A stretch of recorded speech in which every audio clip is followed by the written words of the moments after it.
All right, if I could have your attention, please. Okay, so I'm going to end today's lecture about 15-20 minutes early so I can talk to you about your exams and, of course, return them to you. And I want to remind you that we have a second lecture today. That's the makeup lecture, and that's at 5 o'clock this evening. I did send out an email to all of you this morning, and that's in Royce 160. I don't know yet whether we'll be able to record it. It certainly will not be video streamed, but it's quite possible that it might be. We might be able to do an audio recording of that. All right. So the agenda basically is I want to finish up with my discussion of the Opium Wars. I'd been talking to you about the political economy of British India and questions related to economics, the British exploitation of India. Remember the drain theory, for example, and we had looked at such things as famines in India to try to understand what was the nature of development or underdevelopment of India under colonial rule. So I'll take just a few minutes to wrap up my discussion of the Opium Wars, and then the lectures for today. And I'm treating both of those subjects simultaneously, will have to do with the question of gender, women in colonial India, beginning with the issue of sati in the early 19th century, something that I have discussed before, but only in very small detail. So now you're going to get a much more full-fledged account of sati and its implications, and then from there we move on to other considerations having to do with gender,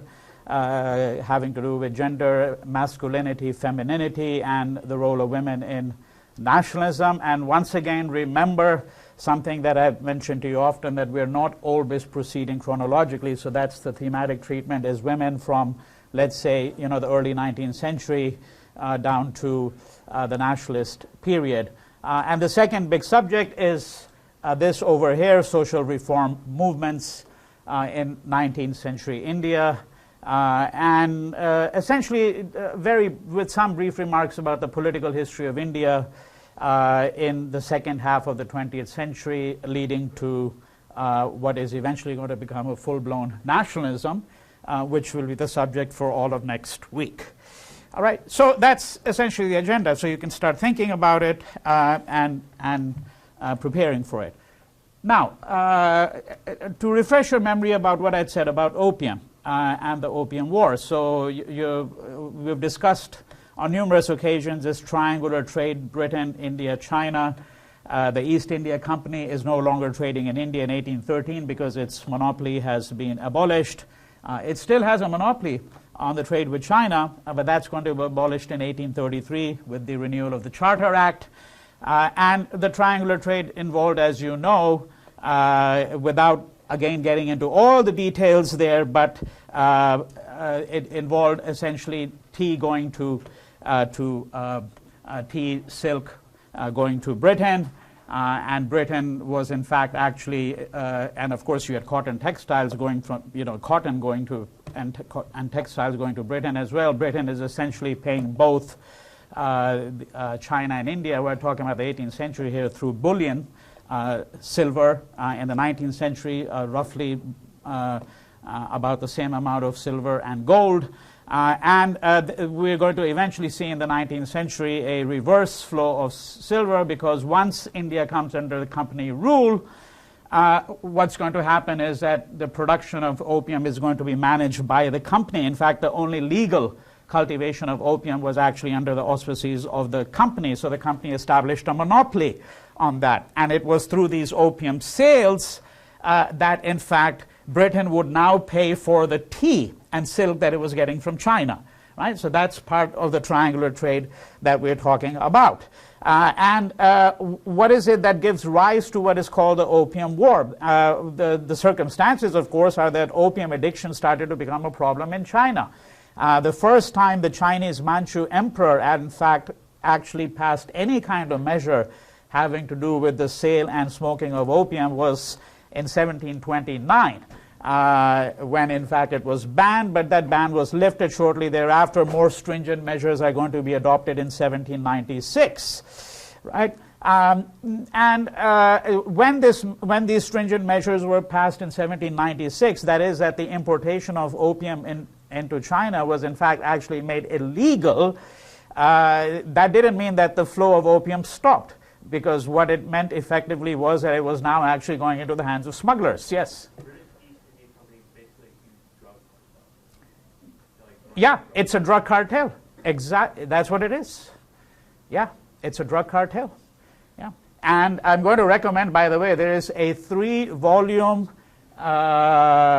trilogy by the great Indian novelist Amitav Ghosh called the Ibis Trilogy, published in recent years. Last volume just came out a year ago, and much of it has to do with the opium trade and the Opium Wars. But the characterization by the student here of it as a drug cartel is in fact right on the mark. That's what we're really speaking about. You know, you can describe the company through very glorified epithets, you know, civilizing mission and this and that, but there are obviously other ways to look at it.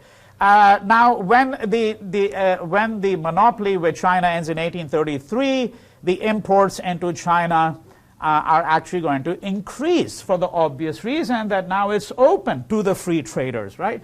And that article that was assigned to you, the opium trade, there were 2 articles. One is a short article by Leslie Merchant, and what it does is it sets up the geopolitical context where she says that, in fact, the one way to look at this whole thing is to understand that this is a contest between the free traders who are interested in the internationalization of commerce, or what nowadays is called globalization, some kind of new world order. On the other hand, you have protectionist China. One reason for protectionism was obviously the fact that addiction was becoming a serious problem in China. But the other reason was that China was deeply infused by Confucian ideals, where the notion that trade could somehow elevate society was not as widely accepted as it was, for example, in Britain. Right? Now, there are very interesting questions which we cannot really enter into right now. For example, if opium production, if India was the main site of opium production, why didn't opium addiction become a problem in India itself? Right? You think about it. Right? It becomes a problem in China, but the opium is actually grown in India. It's all going from India to China. So did opium production become a big addiction become a big problem in India? Did it become a big problem in Britain, given that the company was involved in this? And there are opium addicts, not very many in Britain, and there's actually an extraordinarily interesting literature. One of the most beautiful works written in the 19th century is by Thomas de Quincey, called Confessions of an Opium Eater, written in 1819. All right? And it's only much later on in the 1880s that in Britain they're going to set up a huge commission, the Opium Commission, which is going to produce a multi-volume report with you know, a dozen volumes of evidence to look at the whole question of opium. All right? But I can tell you one reason it did not become addiction, did not become a problem in India is because the company is quite savvy. Namely, you don't want your own working labor force to become addicted. It's perfectly fine if someone else's labor force becomes addicted, or their working class becomes addicted, or their elites become addicted, right? But you don't want that headache upon yourself. Now, some people have argued that, well, the reason why the Chinese were protectionist is because they had their own opium production. Well, they did, but it was very small, and the opium grown in China was of very poor quality in comparison to the opium grown in India. So there was really no competition over there. And there are only 2 more things need to be said, really, about this whole issue. One has to do with just giving you some statistics so that you can see what the increase was in the export of opium into China and why it became a problem. So by the 1830s, about 30 chests of opium were entering into China. A lot of the articles tell you 30 chests, but they don't tell you what the weight of a chest is. So I had to actually dig in a little bit into that to find out. It's 160 pounds. Each chest of opium was 160 pounds. Within 1838, 1839, the figures that I'm giving you are roughly about 1836, 1837, 1838, 39. You know, those years, right? When we're talking about 30,000 chests entering into China. Now, just to continue with that narrative, what's going to happen is that, you know, and the two articles that you have, particularly the one by Leslie Merchant, describes this in detail, so I don't really need to go into it, but action is going to be taken by the Chinese emperor again, and there's going to be actually a senior official in the Canton area who is going to, in fact, destroy 12,000 ounces of opium and confiscate 5,000 opium pipes. And this is then going to lead to further provocations and finally lead to the first Opium War. All right, so 1839, 1842. Now, at the end of the war, so that's the second. First was to just to give you a little bit of the data. And I should add, by the way, that the profits were actually very large. So what is the margin of profit we're talking about? 400%. So in other words, that's the difference between the price you pay to the cultivator and the price that is yielded at the auctions. Because remember, the East India Company would hold auctions of these opium chests. And once the company's rule has been consolidated, it's become the major player, we're going to see that it's going to demand that the people who buy these chests at auction pay back in bullion. So that's what's going to eventually lead to the reverse flow of bullion that we have spoken about. All right. Now, last point here. So 1842, end of the First Opium War. What are the consequences of the war? There's a treaty that is signed. It's called the Treaty of Nanking. It's the first of what are called the several unequal treaties, because there's a second Opium War later on, 1856 to 1860. The Opium War is very important for those who do military history, by the way, because the British just devastated the Chinese fleet. The Chinese fleet was basically made up of these old junk ships, okay? And the British are using steamships, steam-powered battleships, basically. So there was really no competition there. And it's important for that reason, too. But what we're interested in principally is what are the other consequences of this Treaty of Nanking, the first of the so-called unequal treaties. Well, it basically grants an indemnity to all the British, because remember that the import and sale and all of that was strictly illegal, but the British smugglers and officials who had been engaging in this, they were all granted indemnity, right? Which means that you couldn't prosecute them. China opens up 5 treaty ports, all right, to the British, and subsequently the Americans are going to come in as well, as we know. And finally, the cession of Hong Kong. There are many other things as well, but these are the main consequences of the Treaty of 1842. Hong Kong is going to be ceded to the British. And as many of you know, Hong Kong remained, in fact, a British territory until about 20 years ago, when finally it reverted to the PRC, to the People's Republic of China. The history of Hong Kong is interesting in itself, but it takes us far astray from what we want to do. All right? So with that, we wrap up the whole discussion of questions having to do with political economy. I want to remind you that I had discussed the article by Marx at some length, so that should give you some indication that I attach quite a bit of importance to what Marx is saying and the way in which he interprets what the British are doing, you know, in India. All right, this brings me to the two main subjects for today's 2 lectures. The question of gender and social reform movements. Let's begin with the question of gender. And I want to begin with a general set of observations, because once again the endeavor is to not simply make you aware of what's happening in India in the 19th century and what are the key issues there, but to make you think analytically about the whole question of gender, because it intersects obviously with a huge number of things that you might be interested in. Right? The first question is, why is it that so much attention is lavished on what are called women's issues in the 19th century. Whether they're only women's issues or not is yet another question. And that's something that can be said for modern day women's issues as well. When you hear that this is a women's issue, there are some people who would argue, albeit perhaps a minority of them, that, well, it's not only a women's issue.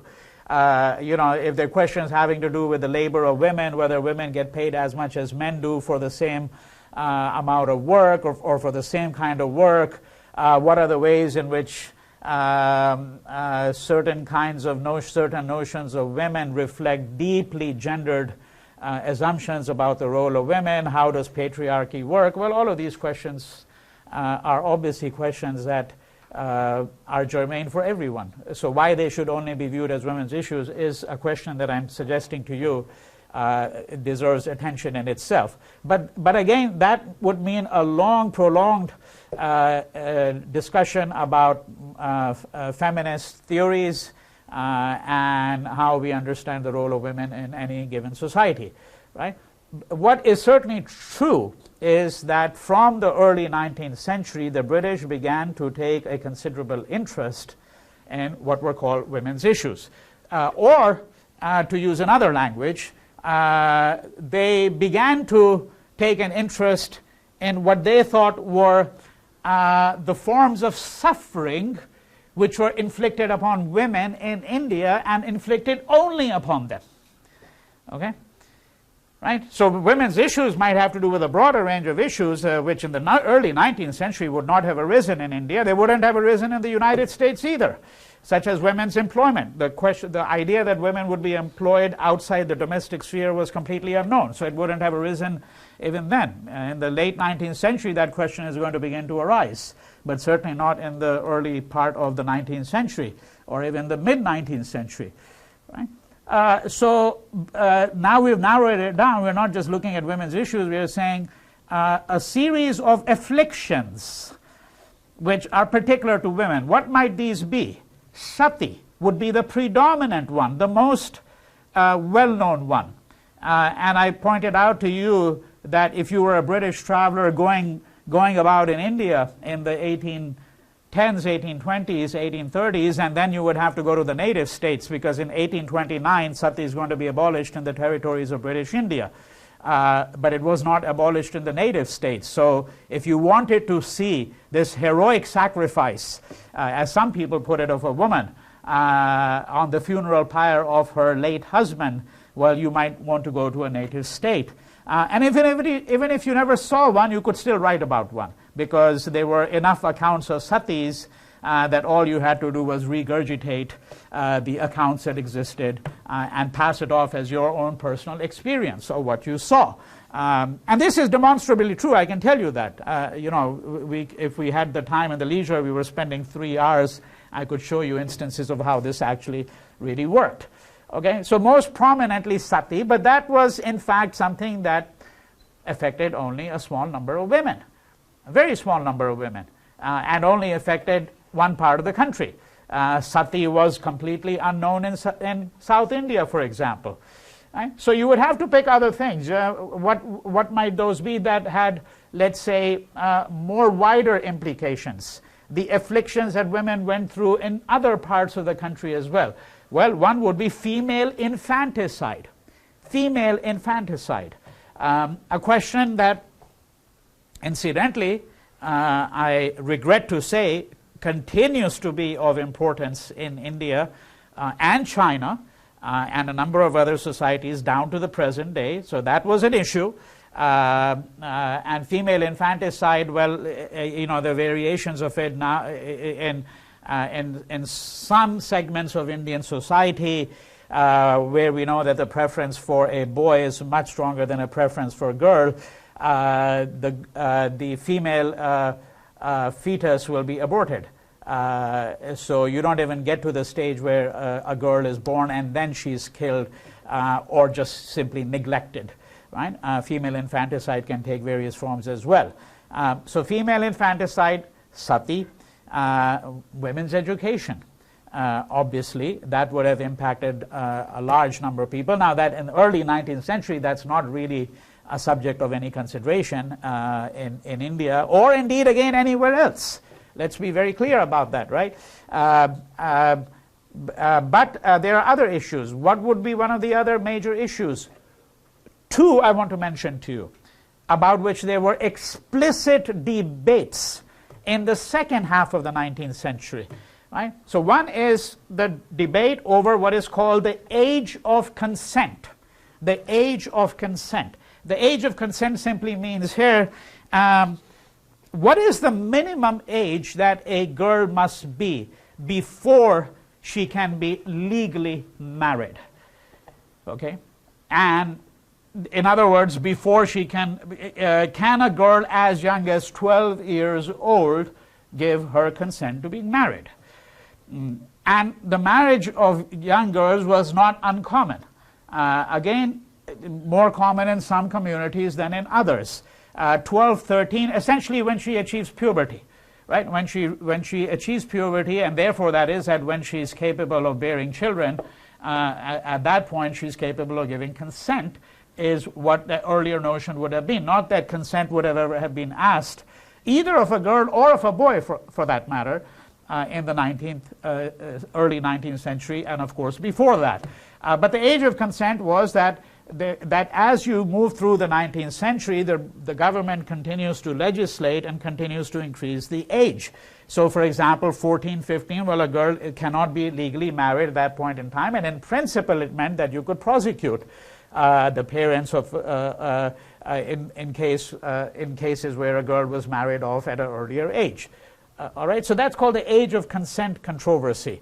When bills were introduced, so for example, in a certain community, if a bill is introduced, a certain Brahmin or upper caste community might object, because if the age of consent was put at 18, which it was, 17 for girls, 18 for boys, the argument made by some Orthodox communities was, well, actually the girl is, already 5 years into her puberty, and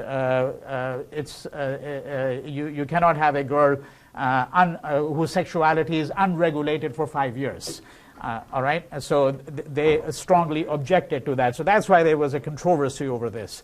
Now, the second, so I said there are two issues which arise in the late 19th century, especially second half of the 19th century. The second had to do with widow remarriage. Widow remarriage. And if you're a girl, a young girl, and you've lost your husband, he's died of a snake bite or cholera or pneumonia or one of the famines here. Famine mortality, you know what famine mortality was. And here's a young girl and she's 14 years old. She might never even have consummated her marriage, and her husband's dead. Well, if she comes from a very orthodox Brahmin community, most of these taboos, by the way, are upper caste communities, upper caste. The higher up you are, the easier it is to get polluted, contaminated. So all the restrictions about what you can eat, what you can do, they really apply to upper caste, particularly Brahmin communities. To cut a long story short here, there was a considerable debate over widow remarriage, because in some of these Orthodox communities, they would not permit a widow to get remarried. And if she's 50, you might say, well, that's another thing. I'm not saying that that's agreeable either, but I'm just saying that some people might have argued that, well, if a woman's 50, and given, by the way, the lifespan she's in India at that point in time, I mean, she's already gone well beyond the lifespan, and the assumption was that women at 50 are not sexually active in any case, so there's no reason why any woman would want to get remarried. At 50, it's a dishonorable thing to do, dishonor for the family, so forth and so on. But how would you object if a young girl who was widowed at 14, who had never even consummated her marriage, she had had no sexual relations with her husband before he died, why shouldn't she be permitted to remarry? So this was a considerable issue, and what you're going to find actually is a number of social reformers, male social reformers, who, to make a point to the wider public, would sometimes marry these young girls, okay, who had been widowed. who had been widowed. So that would then create a certain controversy in the community. And by the late 19th century, of course, you have a number of women who themselves are intervening in these debates. So first you and then you. Yeah. So did the concept of child marriage exist? Was that Child marriage, oh yeah, it existed widely, and there are still rural communities in India where it's very common, even today. Did they think of it as child marriage? Is that a Western lens looking at it? Well, look, sometimes marriages were contracted when the child was 2-3 years old.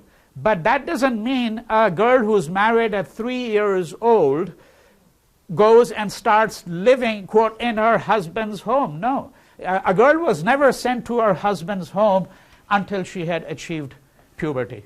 That is, until she starts menstruating. That was the norm. But marriages were contracted, and in some parts of India still are, because they might be contracted between two families. Where a family might say that, well, we'll marry off our boy to another family, who's close friends or part of the same community. That was not uncommon. Your question is, did they call it child marriage? No, they didn't call it child marriage. I mean, that's an epithet that we use to describe the phenomenon, and certainly it was used in the 19th century. But they didn't think of it, because your question is actually not unimportant. It's an interesting question because that category that we call child marriage is a category derived from a certain notion of what constitutes a marriage, namely some kind of consent between two people who we think are mature in some sense or the other. Whether all people who marry are mature or not is a different matter. All right. But the category is something that one could certainly look at in much greater detail. Question over there.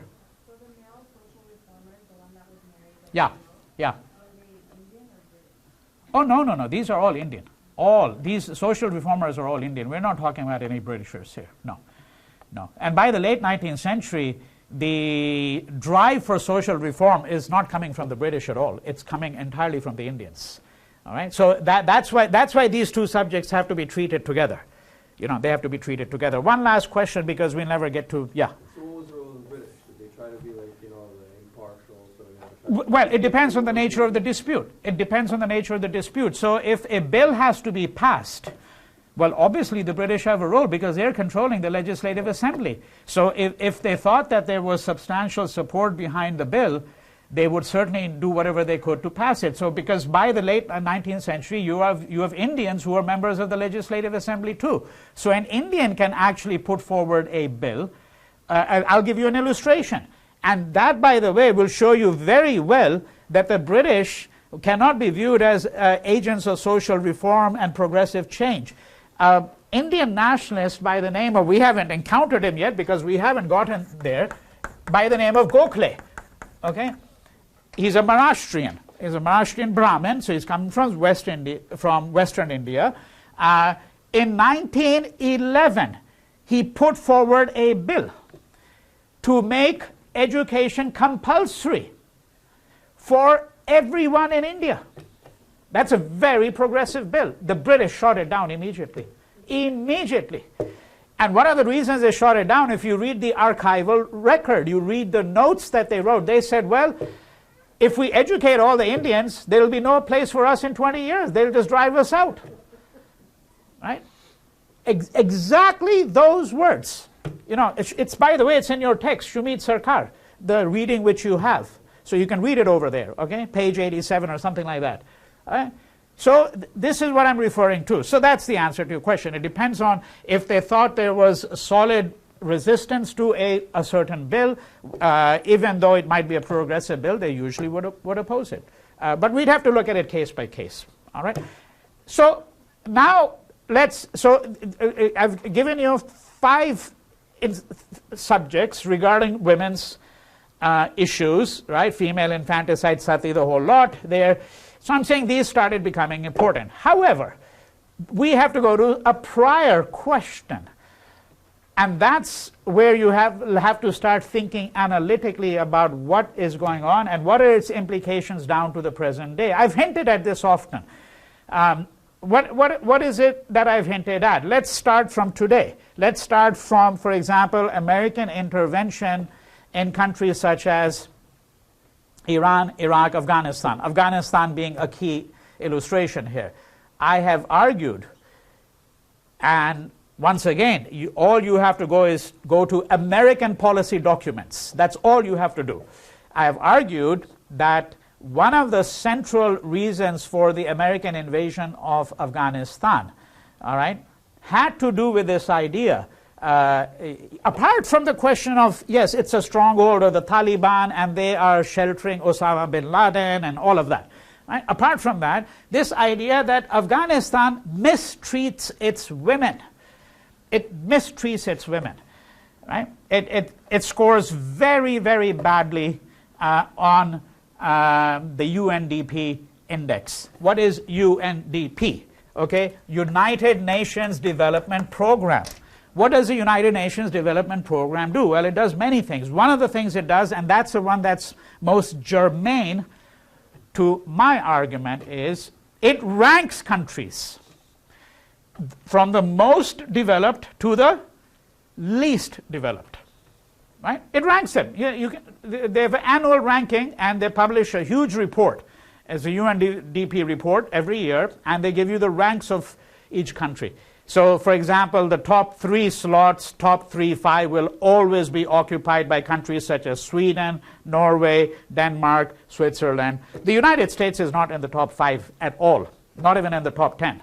All right, for lots of reasons, and those have to do with the fact that there are certain indices, and that's what I want you to think about. There are certain indices that they use. What are the indices that they use? So they look at such things as literacy rate. Right? If you had to pick, let's say, 3 or 5 of the major indices, they pick literacy rates. Now, you can segment that further into literacy rates for women and men. In countries like Sweden, Denmark, it's going to be the same. Literacy rates are going to be exactly the same for men and women, for boys and girls. But that's not the only one they use. Then they use such things as maternal mortality rates. Right? For every 100 women who gave birth, or every 1,000, how many of them died while giving birth? All right? Infant mortality rates. Infant mortality rate, maternal mortality rate, hospital beds. For every 100,000 people, how many hospital beds there are? Why that should be? If we were doing a development class, I would sort of have a full-fledged critique of some of these elements there. Why should that be? We'll have to think about it, right? But what would be one of the more common ones? Potable water. What percentage of households in a country have access to potable or piped drinking water? Right? What percentage of the population has access to flush toilets, electricity, so forth and so on? These are the indices that are used among many others. But these are some of the big ones. And then you rank these countries. Now the question is, what does it mean to say that a country is more developed? Because, for example, if a country is very developed and it elects a certain person to the presidency of that country, then you might think, well, is that country really developed or not? You may ask yourself that question. And what does it mean for 99% of the people to be educated or literate if the results that are yielded at that moment are exactly what you might find in any other country where the literacy rate is 50%, right? These are complex questions. But what's the point of this argument? The point of the argument is that in the early 19th century, by tacit consent, because there is no such thing as UNDP at that time, obviously, by tacit consent, at least in the Western world, by the early 19th century, the argument was you evaluate a civilization and place it in a hierarchy by how it treats or mistreats its women. That's the predominant element. That's the predominant element. Right? And from that point of view, India was way down, way down. this social evolutionary ladder. I'm calling it a social evolutionary ladder too, because the idea is that, as you become more evolved, you climb up this ladder. You climb the rungs of this ladder, and accordingly the position of women will get better as well, right? That's one of the main yardsticks that we're talking about in the 19th century, early 19th century. Now, of course, there were difficulties with that, because I think it would be an enormous stretch to say that women in England in the early 19th century, or in America, or in France, enjoyed all the fruits of liberty, right? Of course they didn't. They didn't have the vote. In fact, in the US, they didn't have the vote until another 100 years after that. They didn't have the vote. They didn't work outside the home. There was no such thing as paid labor for women, so forth and so on, right? In most of the countries, they didn't have inheritance right, property rights. They didn't have the right to divorce.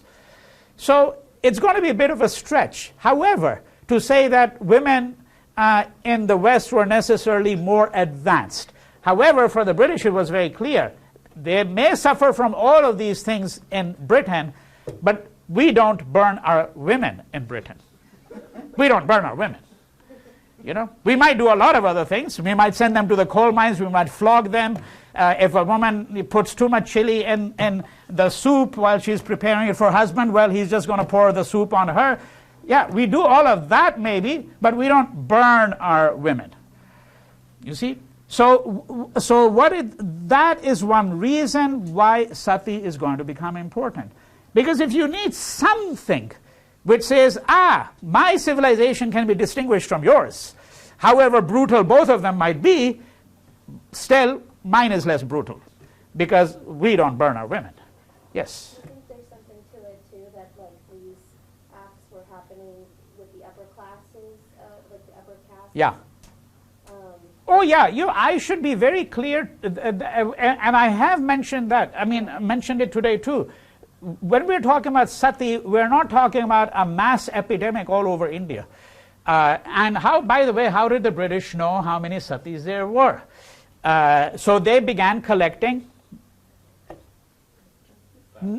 facts, data, information. So what do? They go to, so in the Bengal presidency, remember Bengal presidency is this massive area in eastern India, covering the modern day states of Bengal, Bihar, portions of Assam, and going west into modern day Bihar. In the Bengal presidency, the instructions that were given to officials were, so for each district, tehsil, district, the collector of revenue or the magistrate or the police official was given instructions. Please collect information on every sati in your district.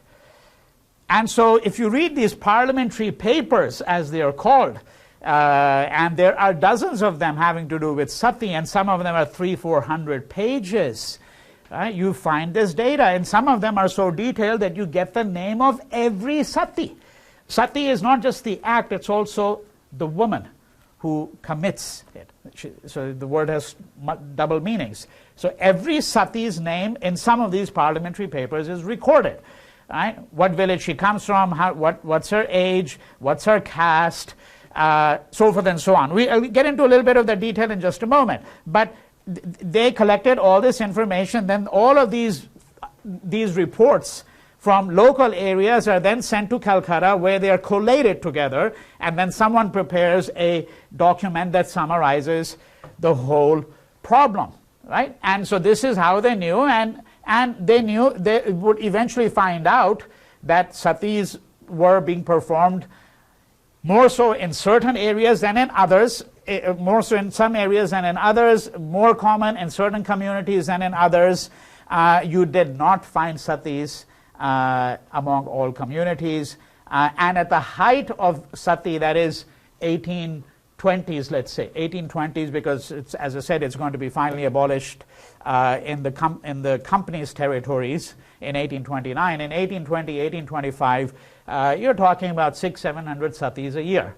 Now, those are what are documented. So you could also argue that, well, perhaps the number is understated. I don't think so, because the British were very meticulous about this, because they wanted to show that there is a problem here.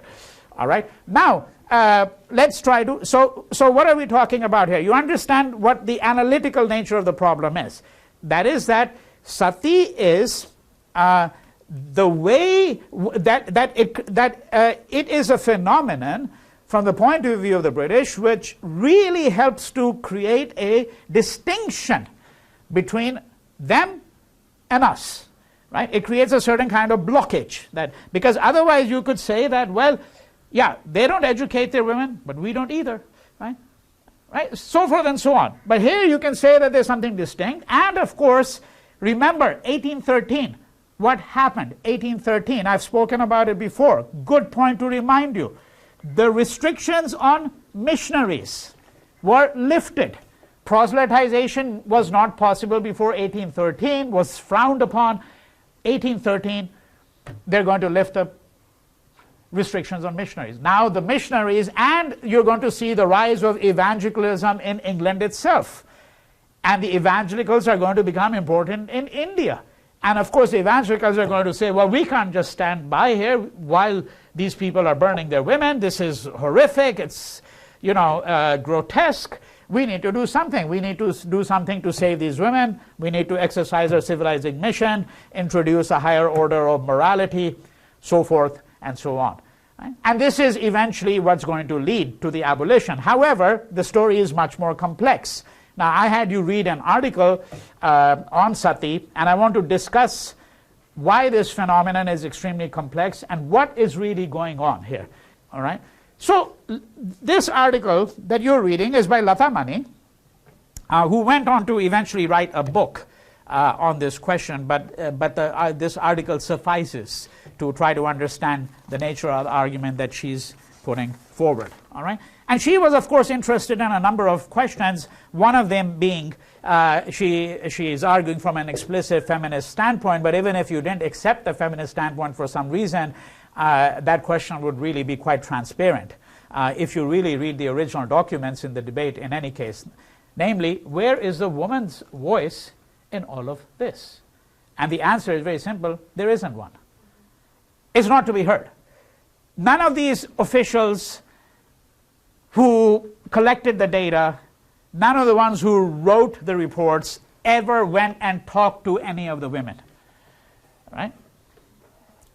And someone here who's cynical or who's trying to be a little sarcastic might say, well, how could they talk to women who had killed themselves? Well, the British made a distinction, and you'll have to think about what is this distinction? And the fact that they make this distinction suggests that they do not have the clarity about this matter either. What is the distinction? They make a distinction between voluntary satis and involuntary satis. Voluntary and involuntary. The implication being that some satis are fine, because a woman has, of her own free will, decided to join her husband, her late husband, right, to go to a better world. And therefore, these satis cannot be condemned, cannot be critiqued. I have to say, which I've mentioned to you on previous occasions, that there was a strand of opinion, albeit a small one, and these people didn't want to speak out too loudly, even in Britain, who actually admired these women who committed satis. And they admired these women because they said they display a kind of heroic courage which our women are incapable of displaying. Right? And this is a kind of a selfless courage which is really quite extraordinary. Of course, it also testifies to the sanctity of marriage, so forth and so on. All right? So that's one thing. However, voluntary, involuntary, now there are women whose sati was from the point of view of the police officer, because by the 1820s there was a requirement that if a sati is being performed or about to be performed, right? So the logs have been laid out, the husband's body has been placed, the rumor mill is going on, somebody finds out 3 kilometers away there's a police station, the police officer is told, a woman there is going to probably commit sati. So he quickly gets on his bike or whatever, or runs, gets on a tonga, a bullock cart, goes there, and finds out that a woman is being forced, that she doesn't want to join her husband. That's the involuntary sati. And so they could have talked to these women. They didn't. You don't hear any women's voices at all. Number one. Number two, women, this is a very radical argument, and I think she's argued it very strongly and forcefully. And it's a very complex argument. So you're going to have to listen attentively and try to understand what the argument is. Okay? Women are neither the subjects nor the objects of the whole discourse on sati. Okay? In other words, this is all my phrasing. In other words, the debate actually has nothing to do with women. You might think to yourself, that's absurd. Of course it has everything to do. No, it has nothing to do with women. Because what are the parties to the debate? Now, let's try to understand their positions. All right? I'm abbreviating this because of this whole argument, but you want to... So they are the reformers. They are the reformers. That's party number one.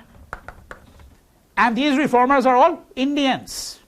Indians. Even the British legislation of 1829 really was made possible at the instigation of Indians. And these reformers are led by a man, there is his name, Rammohan Roy, who's going to go on to found an organization called the Brahmo Samaj. The word Brahmo is related to Brahman, and Brahman is a transcendent, God, the divine being. The equivalent in the U.S. Of sorts would be the Unitarian Universalist Church. And in fact, Rammohan Roy was going to be embraced by the Unitarian Universalist Church. Okay? All right. Let me mention him, talk about him for a minute before I go back to the question of what are the parties. So we're talking a number of things that are going on. First, we have to understand who Rammohan Roy is. What are the parties to the debate? All right. And then going back to the proposition that this debate actually has nothing to do about women at all. It has to do with something else. All right. So who is Rammohan Roy? Rammohan Roy, very briefly, is a person who is going to found this organization who believes, much like the British did in some ways, that the core of Hinduism has now been covered by a jungle. Hinduism is a jungle because there are thousands, well, what thousands? 330 billion gods and goddesses, according to the text. Not that anybody's ever done a census. Even the British, with all their fetish for a census, couldn't record all the names of the gods and goddesses, I can tell you that. And gods and goddesses in Hinduism can die and be born, which complicates it even more. All right, it's a religion you can have a lot of fun with, but that's an aside. So, Hinduism is a jungle. There are these core texts, but over a period of 2,500 years, these texts have been obscured. They've been obscured because they've been added on to. Many of these texts existed in the oral tradition. What Rammohan is trying to argue for is that we need to get to the kernel of Hinduism, to the Vedas. And he wants to argue that essentially Hinduism is like a monotheistic religion. Right? This is what a point I had made in passing a long time ago, a very complex point. And this is what you might call the Protestantization of Hinduism, which is beginning in the early 19th century. Right? It happened to all the religions, by the way, in the world. All the religions, Islam, Buddhism, Jainism, you name it. They all essentially become Protestantized in various ways. But again, that's something that's too complex to get into, but just for you to think about. So what is he trying to do? He's trying to produce a purer monotheistic version of Hinduism. And now what he's going to argue is that the phenomenon of sati is not sanctioned by the Vedas. The Vedas are the ancient Indian scriptures. He says, look, it is distinctly un-Vedic. And the Vedas, according to him, are to Hinduism what the Bible says to Christianity or the Quran is to Islam, which is not true either. But let's just go along with that for a moment. He's saying that, he says, show me the Hindu text. Where does it say that a woman must commit sati? That the scriptures do not sanction it at all. If the scriptures do not sanction it, the only reason we have it is because of the social developments and the greed of certain communities, or the fact that certain communities are immoral, right? But the scriptures do not sanction sati. That's the position of the reformers, and the reformers led by him are going to agitate for the removal of sati. What's party number two? Party number two are the orthodox Hindus, who argue that no, it is sanctioned. It is sanctioned. I mean, it's like debates that take place even today over the interpretation of religious texts. You know, what does the Bible say about the treatment of women, or what the status of women should be? You can find passages in either direction. Same thing with the Quran, frankly, if you ask me. You know, you can always find passages to support the position that you want. So they are saying, no, in fact, this is actually sanctioned by the scriptures.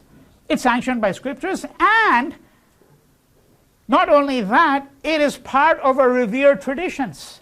That's a separate argument. Whether the scriptures say it or not, although they're claiming they do sanction them, that when something becomes part of a tradition, and this tradition has been entrenched for a very long period of time, it has the force of scripture.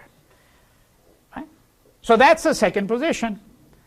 And then, of course, you have the British government, and now the government at this point in time in the 1820s is headed by Governor General Bentinck, who's of largely evangelical and utilitarian disposition.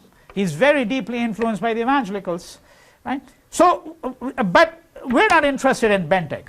What we're interested in is what is going on here. What is going on here is that essentially this is now a debate about how to interpret the scriptures and how to interpret tradition. It's not clear, that's the force of Lata Mani's argument, right, that in fact any of these parties was particularly interested in the fate of these women or the position of these women. Maybe the reformers more so than the others, but what she's really saying here is that we have to ask a number of questions. Why did texts become so important? Why did scripture become so important? Why privilege scripture? Right? And of course, the questions about interpretation follow from that once you have decided to privilege scripture, then there'll be questions about how to really interpret it. Right? But there are certain assumptions made by the colonial state here. And what are three of those assumptions? When the colonial state decided to intervene, it intervened because in 1829 it passed legislation to prevent sati in the territories of British India. The assumptions were, number one, that sati is in fact a religious act. Well, is it? It is if you decide that you're going to go to the scriptures. But why go to the scriptures? Right? Because you've already assumed, that's a circularity, you already assumed it's a religious act. Now there's actually a body of evidence that shows that, for example, in the 1760s, beginning in the late 1760s, 70s, 80s, it's not an accident, it's all happening in Bengal. Right? Look what's happened in Bengal. Severe economic social dislocation. Severe dislocation, social anomie, where the society is now in a state of enormous ferment and unrest. You've got the company has come in, land relations are eventually going to change, there's going to be a famine, right? And what you're going to find is what? Rates of sati go up. They start to go up. Okay? So there's a definite relationship between the social economic phenomena and the rise of sati. But the colonial state made an assumption that it's a religious right. Assumption number 2, related to that, the centrality of Brahmanic scriptures. That these scriptures created by the Brahmins, by the upper castes, are in fact central to the debate. Right? And the role of Brahmins here is very interesting, because on the one hand, the British had long taken this view that the Brahmins could never be relied upon, because the Brahmins were always going to preserve their own interests. They never wanted the Indian masses to read these texts. They wanted to keep them in a state of superstition. On the other hand, if they want to find out, well, what do Hindus think about it, then who do they go to? They go to the Brahmins to find out, well, what is the status of sati in your community? Right? And thirdly, the colonial state assumed that there was a kind of an unreflective obedience to these texts by the masses. Well, we can't assume that. Should we assume that the common people always follow the religious injunctions? Right? Does every American follow the 10 Commandments? Thou shalt not commit adultery. Right? Well, I mean, 90% of the TV series would be out of business. Right? The minute we started believing that they do. Right? Why did they assume that people? Well, let's assume that the scripture. Let's assume party number 2 is correct. And the scriptures do sanction it. Well, why assume that people are going to follow the scriptures? Right? Okay, so we'll come back to this. I want to give your papers back to you. We'll come back to this in my evening lecture. I will make a few more remarks about sati and then continue with the whole question of women, the question of gender and social reform movements in the